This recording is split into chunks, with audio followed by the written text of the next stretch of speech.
Hi, I'm Emily Wenzel with Body and Mind Enrichment. I'm a Pilates instructor and a personal trainer.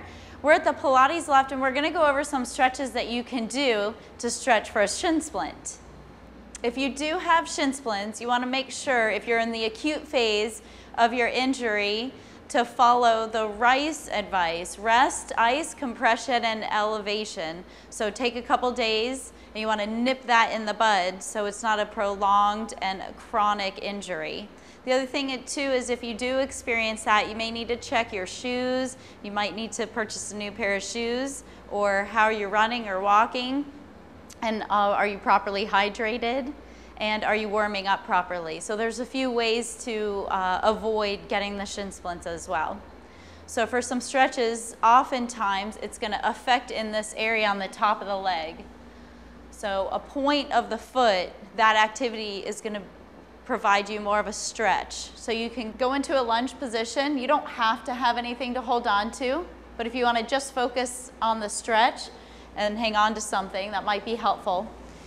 Bring one leg forward. If you're stretching the right leg, you're going to point that foot, so you're stretching not only just the top of the foot, but all the way up through the top of the leg, underneath the knee, your anterior tibialis. So you want to be light on this knee, connect a little bit more with the heel so you don't have any pressure on the knee of that front leg, and kind of drag that foot forward just slightly until you feel a nice long stretch, and then hold it there for about 30 seconds or a minute, whatever you deem necessary.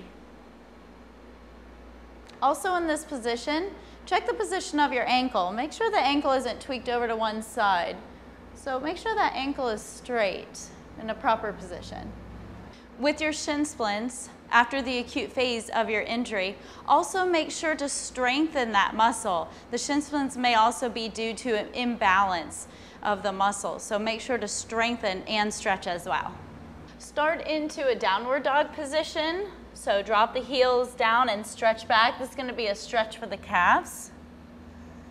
Inhale here, and then as you exhale, come forward into an up dog, and then curl the toes around, and you're going to extend the spine and drop it down.